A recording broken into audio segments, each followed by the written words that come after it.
संघाच्या नवे क्षितिज या कार्यक्रमामध्ये भाषेच्या मुद्द्यावरून मोहन भागवत यांनी केलेल्या विधानाचा राज ठाकरे यांनी खरपूस समाचार घेतलाय। भाषेबद्दल आग्रही राहणं, त्यासाठी आंदोलन करणं हा एक आजार आहे, अशा आशयाचं विधान मोहन भागवत यांनी केलं होतं आणि त्याबाबत राज ठाकरेंनी खरमरीत पोस्ट करत टीका केली आहे। सब मराठी लोग तलवार लेके बाहर आए और सब अन्य भाषी लोग भाले लेके बाहर आए, ऐसा नहीं है। एक लोकलाइज बीमारी है, उसको सार्वजनिक नहीं करना। ऐसा नहीं मानना कि वो फैली, वो नहीं फैले इसकी चिंता करना। RSSच्या व्याख्यानमालेत सरसंघचालक डॉक्टर मोहन भागवत यांनी मराठी भाषेवरून केलेल्या वक्तव्यावर राज ठाकरेंनी टीकेची तोफ डागली आहे। सरसंघचालक भाषाप्रेमाला आजार म्हणत असतील तर हा आजार देशभरात पसरला असल्याचं राज ठाकरेंनी सांगितलंय। एवढंच नव्हे तर सरसंघचालकांनी राजकीय भूमिका घेऊ नये असा सल्लाही राज ठाकरेंनी दिलाय। तुम्ही काय करावं हे तुमच्यापाशी, आमच्यासाठी मराठी भाषा आणि मराठी माणूस अंतिम सर्वोच्च असल्याचं राज ठाकरेंनी ठामपणे सांगितलंय।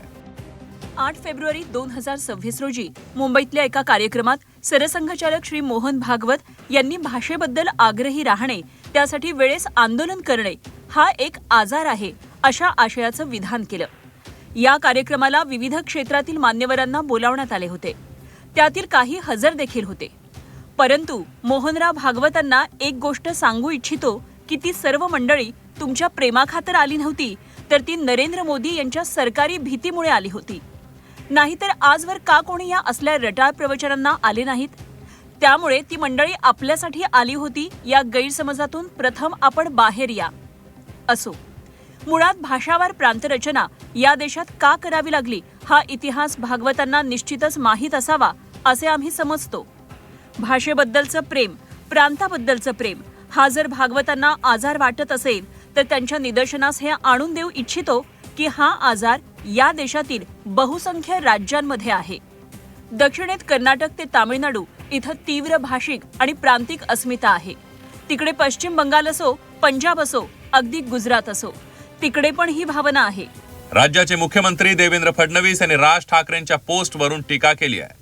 ज्यांना निमंत्रण मिळालं नाही ते टीका करतात, कुणाला तळमळ वाटते तर कुणाला मळमळ, असं म्हणत फडणवीसांनी सुनावलंय।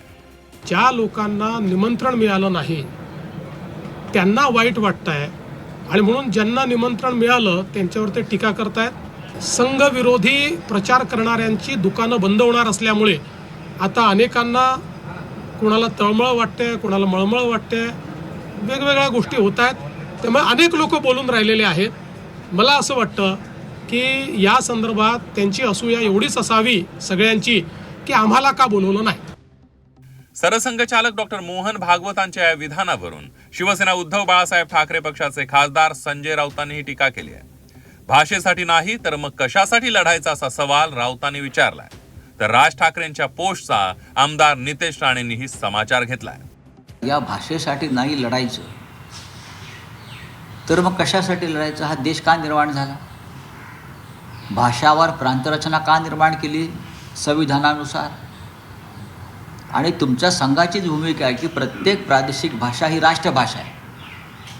हे भागवत साहेबांच्या कानावर गेलेलं दिसत नाही, त्यांच्या संघाची भूमिका, त्यांच्या संस्थे संघटनेची भूमिका। थोडं राजसाहेब थोडा वेळेत उठून अगर त्या कार्यक्रमात त्या सकाळी आले असते ना तर मला विश्वास आहे योग्य दिशा त्यांना पक्ष चालवण्यासाठी आणि बाळासाहेबांचे खरे विचार हिंदुत्वाचे काय होते त्याच्यावर परत एकदा शिक्कामोर्तब आदरणीय सरसंघचालकांनी त्या कार्यक्रमाच्या निमित्ताने केलेलं आहे। म्हणून रटाळ बोलण्यापेक्षा थोडं जरा बौद्धिक मार्गदर्शन घेतलं असतं तर एवढे सगळे लोक सोडून गेले नसते। तर मराठीवर प्रेम योग्य पण इतर भाषांचा द्वेष करणं अयोग्य असल्याचं भाजपच्या नवनाथ बन यांनी म्हटलंय। तर मनसेच्या संदीप देशपांडेंनी भाषा हा अस्मितेचा विषय असल्याचं म्हणत आपली भूमिका अधोरेखित केली आहे। मातृभाषेवर प्रेम असणं याला काही चुकीचं नाही, परंतु मातृभाषेवर प्रेम दाखवत असताना दुसऱ्या भाषेचा द्वेष करणं हे चुकीचं आहे। मोहनजी भागवत यांच्या वक्तव्याचा इतकाच अर्थ होता की आपण मातृभाषेवर प्रेम करावं, परंतु आपली मातृभाषा नाही इतर भाषेचा द्वेष करू नये। सातत्यानं इतर भाषेचा द्वेष करायचा आणि मातृभाषेवर प्रेम दाखवायचं हे धोरण चुकीचं आहे। भाषा हा अस्मितेचाच विषय आहे, त्याच्यामध्ये दुसरं तिसरं काही नाही। आणि भाषाच्या अस्मितेवर अख्ख्या जगात जी युद्ध झालेली आहेत, आज बांगलादेशचं जे युद्ध झालं किंवा भारताने जे बांगलादेशला मदत केली आणि बांगलादेश स्वतंत्र झाला पाकिस्तानपासून, दोघेही मुसलमान देश होते ना, मुस्लिम देश होते, धर्माचे देश होते, एकाच धर्माचे देश होते, तरी ते वेगळे झाले.